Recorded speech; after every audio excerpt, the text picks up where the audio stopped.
चलो भाई अब देखते हैं फिर आज जो टॉपिक है भाई सेल्फ इंडक्शन हम लोग पढ़ रहे थे, ठीक है। तो अब सेल्फ इंडक्शन में हमने जाना था कि सेल्फ इंडक्शन क्या है। तो self induction is a phenomena in which there is a production of induced EMF, the production of induced EMF whenever we send a variable current through the solenoid या through the coil। जब भी हम coil में एक variable current भेजते हैं तो उससे क्या बनती है, बैक EMF, एक EMF बनती है। उस EMF को हमने बैक EMF भी बोला है या इंड्यूस्ड EMF बोला है। वो इंड्यूस्ड EMF बनता है, वो किस लिए बनता है? तो हाँ, वो इंड्यूस्ड EMF इसलिए बनता है कि जैसे वो चेंज इन करंट का अपोज कर सके, ठीक है। जब करंट इंक्रीज होती है तो जो इंड्यूस्ड EMF होता है वो इंक्रीज इन करंट का अपोज करने के लिए वो अप्लाइड EMF के अपोजिट डायरेक्शन पे होता है। जब करंट डिक्रीज होती है तो वो इंड्यूस्ड EMF जो होता है उसकी डायरेक्शन होती है अप्लाइड EMF की डायरेक्शन में, जैसे वो करंट के डिक्रीज होने को रोक सके। मतलब कुल मिला के कहने की बात है इंड्यूस्ड EMF उसे प्रॉब्लम किससे है, चेंज इन करंट से। अब आप ही बताओ, आप ही देखो भाई सेल्फ इंडक्शन में ये छोटा सा रिवीजन था पिछला। ये एक सोलेनॉइड है, ठीक है, और सोलेनॉइड में अगर हम चेंजिंग करंट भेजें यहाँ पे शुरू में, जब हम जैसे की टैप करेंगे हम लोग तो बेटा यहाँ पर करंट इंक्रीज़ होगी, करंट जाएगी यहाँ से, ठीक है। इसका सोलेनॉइड का इंडक्टेंस कितना है, L। ये एक सोलेनॉइड है या एक कॉयल है, इसका इंडक्टेंस क्या है, L, ठीक है। अब जैसे करंट इंक्रीज़ होगी तो इसके अंदर एक EMF इंड्यूस होगा। वो E कितना होता है, माइनस के L इंटू di/dt। तो इंड्यूस्ड EMF होता है, induced EMF what we are talking about, self inductance of a coil.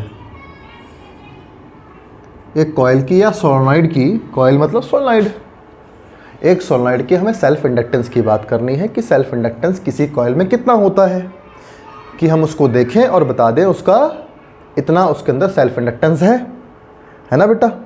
क्योंकि अब अभी मैंने आपको जब लास्ट टाइम बताया था E इज इक्वल्स टू जो कॉयल के अंदर इंड्यूस्ड EMF होता है भाई L इंटू di/dt होता है। अगर मैं di/dt 1 एम्पियर पर सेकेंड कर देता हूँ तो EMF विल बी L, क्यों बेटा, L के बराबर EMF इंड्यूस होगा। तो हमें पता है अगर आपको EMF जितना ज़्यादा इंड्यूस करना है उतना ज़्यादा सेल्फ इंडक्टेंस, मतलब इंडक्टेंस रखो, तो जितना ज़्यादा इंडक्टेंस होगा उतना ज़्यादा EMF उसके अंदर इंड्यूस होगा। लेकिन प्रॉब्लम क्या है, हमें ये नहीं पता उसके अंदर सेल्फ इंडक्टेंस कितना है, क्योंकि इस कॉयल को देख करके हमें ये तो पता समझ में आता है कि इस कॉयल में नंबर ऑफ टर्न्स है, इस कॉयल का लेंथ है, इस कॉयल का क्रॉस सेक्शन एरिया है। तो L का इस चीज़ों से क्या रिलेशन है, इस सेल्फ इंडक्टेंस का लेंथ से क्या रिलेशन है, क्रॉस सेक्शन एरिया से क्या रिलेशन है। इसके अंदर मैंने कोई मटेरियल तो डाला नहीं है, इस कॉइल के अंदर क्या है, फ्री स्पेस, मतलब परमेबिलिटी ऑफ फ्री स्पेस है यहाँ पर, उससे क्या रिलेशन है। तो हम सेल्फ इंडक्टेंस निकालना चाहेंगे किसी कॉइल का। तो उससे पहले हम जानते हैं किसी भी कॉइल में जब मैग्नेटिक कितना लिंक होता, मैग्नेटिक कितना इंड्यूस होता है, the magnetic induced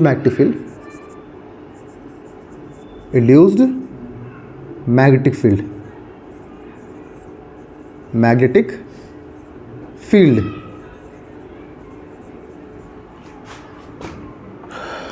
due to coil, तो B बराबर होता है μ0 Ni।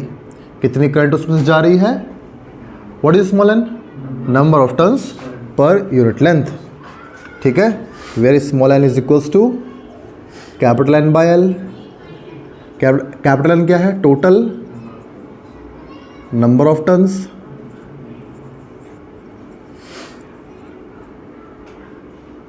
और स्मॉल एल क्या है? लेंथ ऑफ सोलेनॉइड या कॉइल, जो आप बोलो। तो स्मॉल एन क्या हो गया? Number of turns per unit length, number of turns per unit length. ठीक है बच्चों, स्मॉल एन ये हुआ। ठीक है, तो अब ये जो मैग्नेटिक फील्ड है, ये मैग्नेटिक फील्ड एक कॉइल के अंदर इंड्यूस होता है। ये सारा का सारा मैग्नेटिक फील्ड क्या करेगा? इस कॉइल के अंदर बनेगा। इट मीन्स ये सारा का सारा मैग्नेटिक फील्ड इस कॉइल के एरिया से लिंक होगा, हर टर्न से लिंक होगा। क्यों बच्चों? है ना? ये सारा का सारा मैग्नेटिक फील्ड जो इस कॉइल के अंदर बनने वाला है, ये कहाँ से शुरुआत हुआ? करंट कहाँ से स्टार्ट होगी? जीरो से। जब करंट जीरो से स्टार्ट होगी, टॉप तक जाएगी, अपने मैक्सिमम लेवल तक जाएगी, तो सारा मैग्नेटिक फील्ड किससे लिंक होगा? इस कॉइल के हर टर्न से लिंक होगा। ठीक, तो इस कॉइल के टोटल नंबर ऑफ टर्न्स हमें पता है।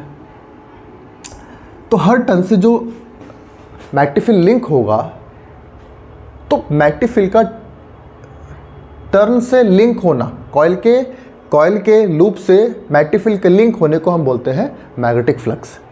तो टोटल कितना मैग्नेटिक फ्लक्स लिंक हुआ, इसके अंदर टोटल मैग्नेटिक फ्लक्स कितना हुआ? तो therefore total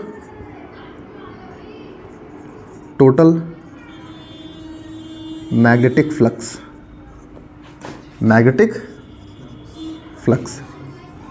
linked with the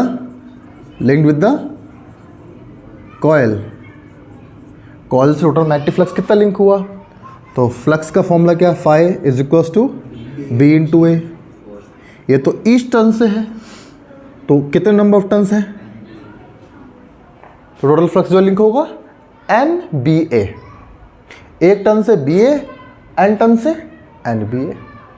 अब समझ में आगे नहीं आगे बात ये? लेकिन फाई बराबर बी बराबर क्या है?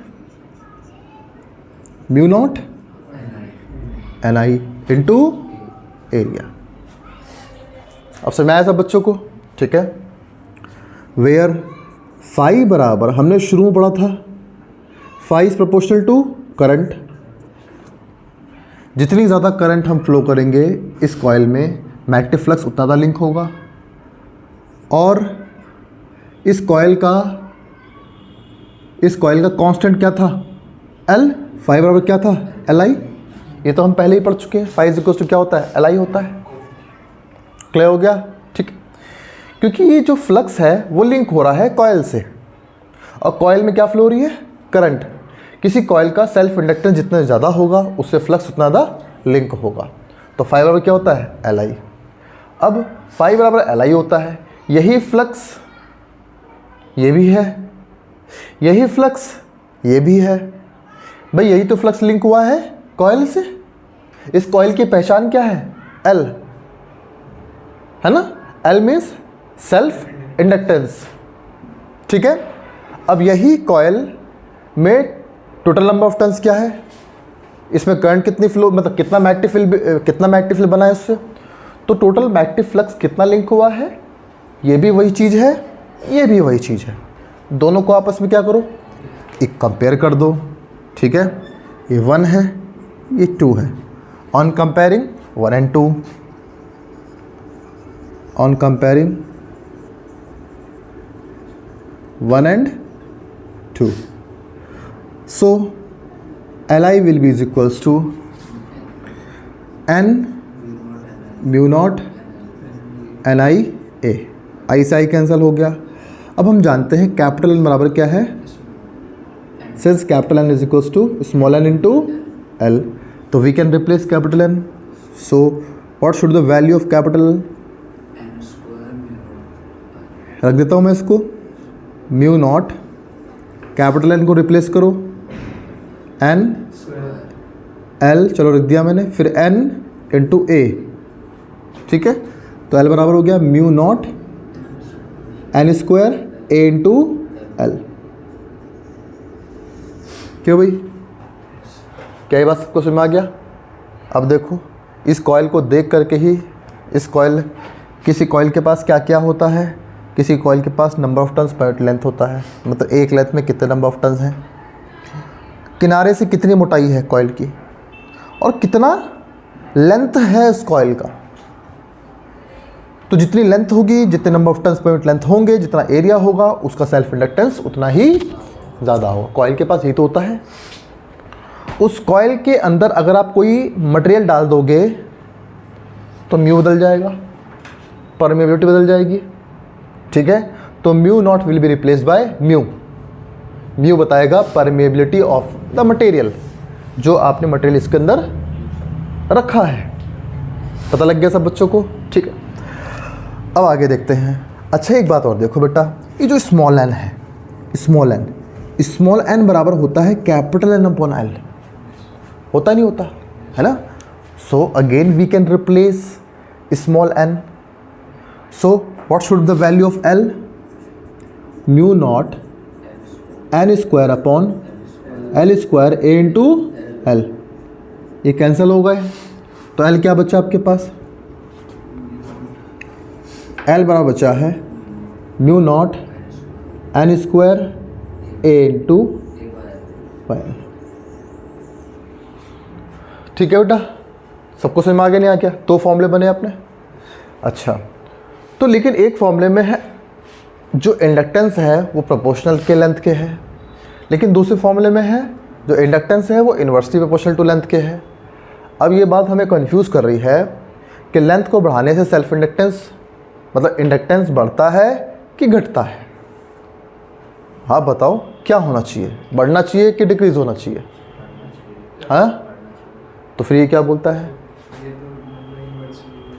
यहाँ तो इन्वर्सली प्रोपोर्शन आ रहा है लेंथ के, यहाँ पे प्रोपोर्शन आ रहा है लेंथ के।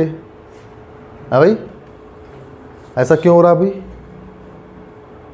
क्यों भाई?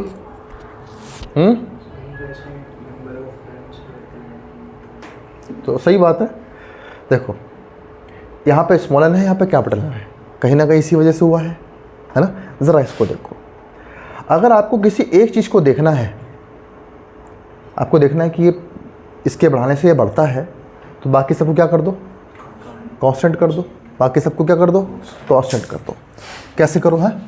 तो अगर मैं इस वाले इक्वेशन को लेता हूँ, इक्वेशन नंबर ये कोई दे देता हूँ मैं, x मान लो, चलो x, या चलो 3 मान लो, ये इक्वेशन नंबर हो गई 4। तो इक्वेशन नंबर 3 से according to equation 3 capital L is proportional to small l, तो बाकी सब क्या हो गए? कांस्टेंट हो गए, है ना। अब क्या करना है हमें, मतलब लेंथ बढ़ाओ, लेकिन क्या नहीं बदलना चाहिए? एरिया नहीं बदलना चाहिए, और number of turns per unit length नहीं बदलना चाहिए। Number of turns per unit length का मतलब क्या समझते हो आप? एक लेंथ में मानो कि एक लेंथ में कितने टर्न्स है? 1 2 3 4 5 6 टर्न्स है मान लो।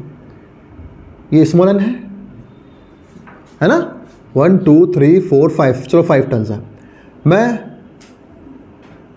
फिर 3 2 5, फिर एक स्मॉल एन आ गया। Number of turns per unit length change हुआ नहीं हुआ? नहीं हुआ। लेंथ बढ़ गई नहीं बढ़ गई? बढ़ गई लेंथ, ठीक है। मैं एक स्मॉल एन और ले आया, मैं 1 2 3 4 5, उतनी ही लेंथ है, उतने ही नंबर ऑफ टर्न्स हैं, फिर से स्मॉल एन ले आया। लेंथ बड़ी हो रही है, टर्न्स सेम है, turns per unit length same है, लेंथ बड़ी हो रही है, that's why L is proportional to small L. Clear हो गया? क्या नहीं बदलना है? Number of turns per unit length नहीं चेंज करने हैं। तो इस केस में अगर number of turns per unit length same रखते हो और लेंथ बढ़ाते हो तो क्या होगा बेटा? Self inductance will increase. पता लग गया नहीं लग गया सब बच्चों को? वही समझ में आ गया बेटा? ठीक है, तो यही तो बात है। इस चीज़ को समझने के लिए ज़्यादातर बच्चे बात समझते नहीं, ठीक है। तो अगर आप number of turns per unit length constant रखते हो और लेंथ बढ़ाओ, लेंथ बढ़ाने के लिए क्या करोगे? और टर्न्स लेके आओगे, number of turns per unit length same लेके आओगे, तो लेंथ बड़ी हो जाएगी, तो self inductance will also increase. दूसरे केस में क्या है? अकॉर्डिंग टू इक्वेशन नंबर 4, क्यों भाई? अकॉर्डिंग टू इक्वेशन नंबर 4, देखो जरा इक्वेशन नंबर 4 से, इक्वेशन नंबर 4 में क्या है? स्मॉल एन तो नहीं है, क्या है? कैपिटल एन है ना? अब यानी आपको क्या नहीं चेंज करना है? कैपिटल एन नहीं चेंज कर रहा है, एरिया नहीं चेंज करना है, क्या चेंज करना है आपको? क्योंकि आपको तो लेंथ से ही तो कंपेयर करना है, आपको लेंथ से ही तो पता लगाना है कि सेल्फ इंडक्टेंस बढ़ता है या घटता है लेंथ से की चेंज होने से। तो आप फिर से लेंथ चेंज करो, क्या क्या घटना चाहिए? इंडक्टेंस कम होना चाहिए या बढ़ना चाहिए, जैसा भी आप बात करते हैं हम लोग। चलो भाई, ये हमारे पास कॉइल है, मान लो ये कॉइल है, ठीक है, ये है इसकी लेंथ, क्लियर? इसमें कुछ है number of turns, number of turns हमें चेंज नहीं करने। हमने क्या किया? कॉइल को खींच दिया, कॉइल को खींच दिया, कॉइल को खींच दिया तो नंबर ऑफ टर्न्स दूर दूर हो गए। कॉइल के जो लूप्स हैं वो क्या है? दूर दूर हो गए। इससे क्या होगा? सेल्फ इंडक्टेंस कम हो जाए। कैसे? हर लेंथ में यहाँ कितने टर्न्स थे? 5। यहाँ हर लेंथ में टर्न्स देखो, 2 हो जाएंगे, 1 हो जाएंगे, तो होगा नहीं होगा कम? दिख रहा है? दिख रहा?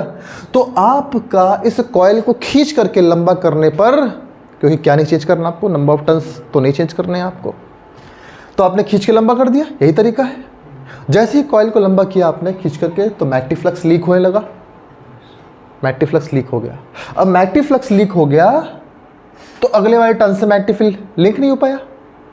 मैग्नेटिक फ्लक्स अगर रास्ते में लीक हो गया तो हर टर्न से पूरा मैग्नेटिक फ्लक्स लिंक नहीं हो पाया, और मैग्नेटिक फ्लक्स कम हो गया तो सेल्फ इंडक्टेंस भी कम हो जाएगा। या दूसरा, कॉइल को लंबा करने से number of turns per unit length कम हो जाएगा, और आपने पहले एक क्वेश्चन पढ़ा हुआ है, number of turns per unit length कम होने से सेल्फ इंडक्टेंस भी कम हो जाता है। क्लियर हो गया? तो कॉइल को खींच के लंबा करने से, in this case capital L is reciprocal to, यहां पे तो लंबा करने के लिए, लेंथ को बढ़ाने के लिए हमने क्या किया? और टर्न से लेके आए, लेकिन यहां पे वही टर्न रखे, लेंथ ऐसे बढ़ा दिया हमने। तो 2 तरीके से लेंथ बढ़ा, टर्न्स बढ़ाने से और यहाँ लेंथ को खींचने से, ठीक है? तो in this case inductance is reciprocal to small L, but in this case inductance is proportional to length of the coil. Okay, तो उम्मीद है ये फॉर्मूले आपको याद हो जाएंगे। ये फॉर्मूले याद होने ज़रूरी हैं, इनके बेसिस पे एग्जाम में क्वेश्चन आ सकता है, ठीक है? अब हम बात करते हैं किसकी? म्यूचुअल इंडक्टेंस की। बिल्कुल सेल्फ इंडक्टेंस जैसा ही है, लेकिन म्यूचुअल इंडक्शन का इस बार बोर्ड एग्जाम में क्वेश्चन आया था। चलो हम बात करते हैं म्यूचुअल इंडक्टेंस की। चलो इसको याद कर लो, इसको समझ लो, ठीक है?